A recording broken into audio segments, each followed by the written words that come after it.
สวัสดีท่านผู้ชมกลับมาพบกับรายการ Time to Share สำหรับพวกข้อที่เราอยากจะนำเสนอในวันนี้ก็คือเกี่ยวข้องกับเรื่องของการระบาดของพยาธิไข้เลือดดำหรือว่า Anthrax ที่ว่าเกิดขึ้นในพื้นที่ของมุกดาหารในประเทศไทยซึ่งในปัจจุบันทางการของเราก็ได้มีการเตรียมความพร้อมและก็มีการออกแจ้งการอย่างรีบด่วนในการป้องกันบ่ให้พยาธิไข้เลือดดำแพร่ระบาดจากไทยมาสู่ลาวเพราะว่าในช่วงที่ผ่านมาในปี 2024ประมาณเดือนมีนาปี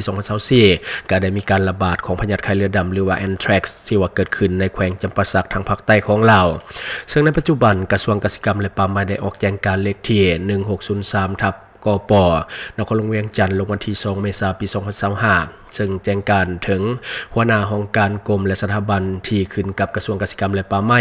ฐานหัวหน้าแผนกเกษตรกรรมและป่าไม้แขวงและนครหลวงเวียงจันทร์เรื่องของการเพิ่มทวีการเฝ้าระวังและการจัดตั้งปฏิบัติมาตรการป้องกันและสกัดกั้นการแพร่ระบาดของพยาธิไข้เลือดดำบ่ให้แพร่ลามเข้ามาสู่สปป.ลาวคือในปัจจุบันพยาธิไข้เลือดดำกำลังระบาดอยู่จังหวัดมุกดาหารของประเทศไทยซึ่งพยาธิดังกล่าวเป็นพยาธิที่ติด8หายแห่งชนิดหนึ่งที่เกิดขึ้นกับสัตว์เลี้ยงลูกด้วยน้ำนมเช่นประเภทงัวควายแกะแบะหมูม้าและอื่นๆที่เป็นสัตว์เลี้ยงลูกด้วยนมซึ่งเหตุให้สัตว์เลี้ยงตายเป็นจำนวนหลายพยาธิดังกล่าวเกิดจากเชื้อกาฬโรคที่มีชื่อว่า Bacillus anthracis ซึ่งว่าเป็นเชื้อพยาธิ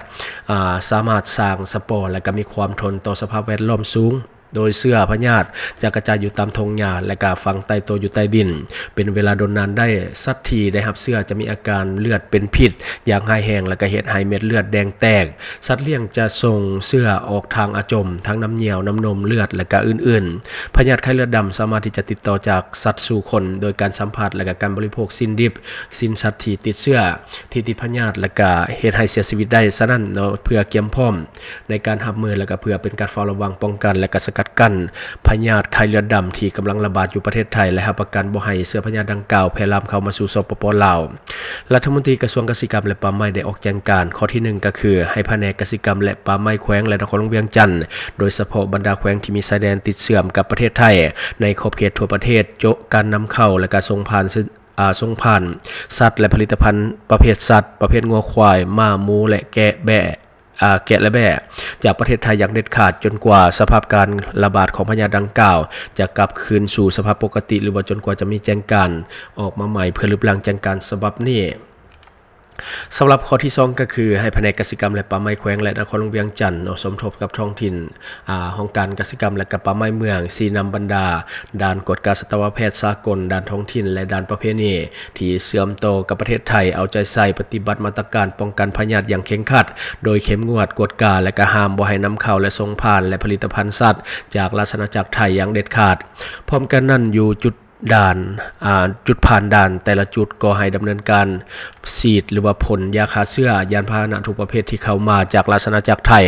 และสำหรับข้อที่3ก็คือให้แผนกเกษตรกรรมและป่าไม้แขวงและนครหลวงเวียงจันทร์สมทบกับองค์การเกษตรกรรมและป่าไม้เมืองเพื่อแจ้งการให้อำนาจการปกครองบ้านตานางสัตวแพทย์บ้านผู้ประกอบการและชาวเกษตรกรผู้เลี้ยงสัตว์เพิ่มทวีเฝ้าระวังและติดตามสภาพของสัตว์เลี้ยงที่ว่าอยู่ภายใต้การคุ้มครองของตนเองอย่างใกล้ชิดกรณีหากพบเห็นหรือว่าสงสัยติดพยาธิไข้เลือดดำทั้งในสัตว์เลี้ยงและคนให้แจ้งหาเจ้าหน้าที่ที่เกี่ยวข้องอย่างรีบด่วน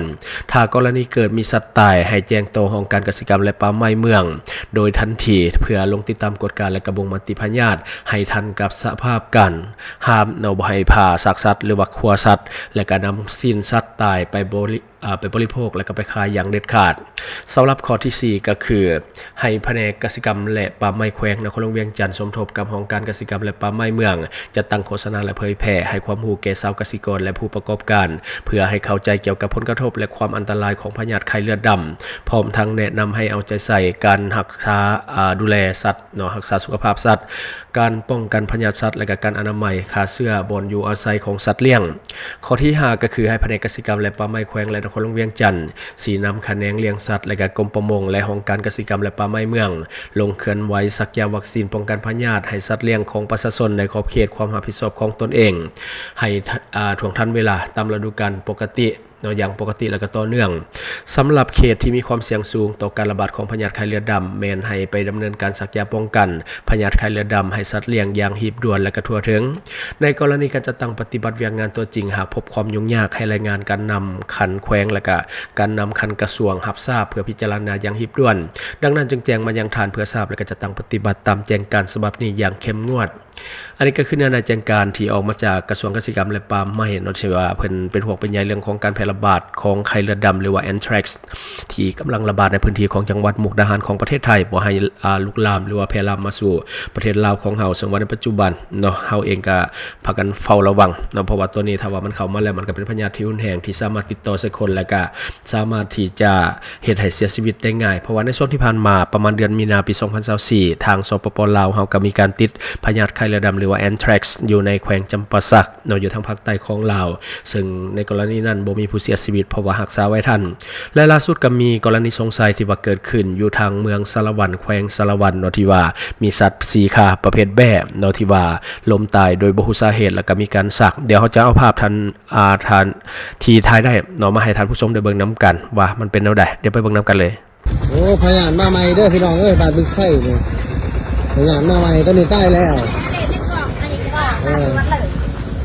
นี่ตัวนี้ก็ใต้แล้วสักแดดนี่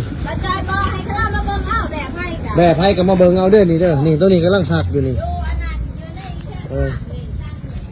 บาดบึกไส้นี่3แยกบาดบึกไส้นี่6แยกบาดบึกไส้แล้วบ่แม่น3แยกนี่สักแดดนี่แม่นแดดไอ้นี่เนาะสุดๆนอนเลยมื้อนี้ก็วันที่เท่าไหร่มื้อนี้วันที่3 เดือน5นี่สิใต้มื้อแล้วนี่สิใต้มื้อแล้วตัวนี้2โตก็หัวสั่นแล้วนี่ใต้แล้ว2โตตัวนึง2โตตัวที่3นี่ยังสักแห้งตัวที่4ที่5นี่หัวสั่นแล้วอยู่ในกล่องเตียงโอ้ตลาดพยานมาใหม่เด้อพยานยังโอ้โหว่านี่งัวสับว่านี่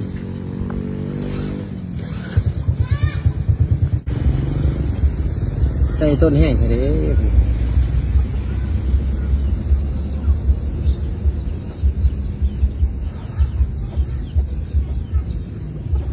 อยู่บ้านเมืองไส้เด้อเมืองละแข้งสารวัตรมื้อนี้วันที่3จักรยานยังมาใหม่แดดสักแดดนี่ตัวนี้กำลังสิใต้ส่วนตัวนี้ใต้แล้วตัวนี้ตัวนึงก็ใต้แล้วตัวนึงนี่ก็เกลือไปแล้วนี่หัวสั่นเลยนี่เบิ่งเอาเด้อของไผเด้อ และที่ผ่านไปก็คือภาพที่เกิดขึ้นในแขวงสารวันเนาะในเมืองสารวันแขวงสารวันที่มีสัตว์ป่วยก็คือตัวแบ่เนาะที่ว่าป่วยซึ่งบ่ฮู้สาเหตุเนาะชาวบ้านก็พากันถ่ายรูปไว้ที่จริงต้องออกให้ห่างเนาะเพราะว่ามันล้มป่วยโดยที่ว่าเฮาบ่ฮู้สาเหตุและในปัจจุบันก็มีการระบาดของพยาธิไข้เลือดดำฉะนั้นบ่ควรอยู่ใกล้ชิดสัตว์เลี้ยงที่มีการป่วยหรือว่าการตายโดยเฉพาะการเคลื่อนย้ายเนาะบ่ควรที่จะย้ายโดยตนเองควรจะแจ้งหน่วยงานที่เกี่ยวข้องเข้ามาสำรวจกฎการและก็มีการเคลื่อนย้ายซากของสัตว์ที่ตายไปแล้วเนาะเพราะว่าตัวนี้ถ้าว่ามันเป็นพยาธิแอนแทรกซ์เนาะมันก็จะลุกลามสู่คนถ้าว่าเฮาไปเคลื่อนย้ายหรือว่ามีการขั่วหรือว่าไปสำแหละเนื้อสัตว์ที่มีการติดเชื้อเนาะอันนี้อยากให้แจ้งหน่วยงานที่เกี่ยวข้องเข้าไปกดการโดยด่วนเพราะว่ามันเป็นกรณีสงสัยเพราะว่าตายโดยบ่ฮู้สาเหตุยิ่งมีการระบาดของพยาธิไข้เลือดดำในประเทศเพื่อนบ้านของเฮายิ่งต้องได้ระมัดระวังหลายขึ้นเพราะว่ามันมีโอกาสที่จะเคลื่อนย้ายไปมาหากันได้โดยเฉพาะตัวเมืองหรือว่าเขตที่อยู่ตามแคมป์คลองที่อยู่ใกล้กับประเทศไทยเนาะซึ่งว่าประชาชนมีการข้ามไปข้ามมามีการแลกเปลี่ยนสินค้ากันอาจจะมีการติดเชื้อหรือว่านำเชื้อจากเพื่อนบ้านเข้ามาในสปป.ลาวของเฮาก็เป็นไปได้เนาะอันนี้ก็โดยความเป็นห่วงเป็นใยจากรายการของเราอยากให้ทุกคนมีสติในการระมัดระวังในการดูแลสอดส่องสัตว์เลี้ยงของตนเองหากพบว่าสัตว์เลี้ยงกำลังเงาหรือว่าตายโดยบ่รู้สาเหตุอย่าเข้าไปใกล้เนาะให้แจ้งหน่วยงานที่เกี่ยวข้องโดยเฉพาะสาธารณสุขที่ว่าอยู่ใกล้บ้านให้เข้ามากวดสอบกฎการอย่างละเอียดที่ถ้วนเป็นการปลอดภัยที่สุดเนาะอันนี้ก็คือสิ่งที่เราอยากจะนำเสนอในมื้อนี้หวังว่าท่านจะได้รับสาระดีๆสำหรับท่านที่ว่าเบิ่งรายการเราอยู่คิดเห็นจะได้กับสิ่งที่ว่าเรานำเสนอไปก็อย่าลืมฝากไว้ภายใต้คอมเมนต์ของเราและข้าพเจ้าจะเข้าไปอ่านด้วยตนเอง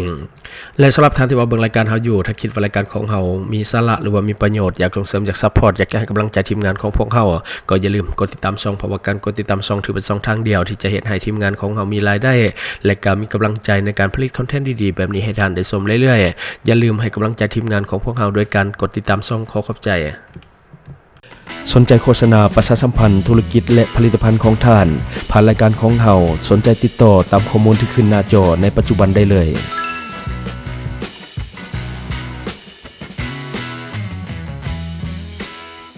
D+ ผลิตภัณฑ์ปกป้องตับจากเครื่องดื่มแอลกอฮอล์อยู่เมืองลาวใช้แต่เงินกีบลาวและส่งเสริมผลิตภัณฑ์ภายในเพื่อลดพรการนำเข้าสินค้าและแก้ปัญหาเงินตา Subscribe for more video.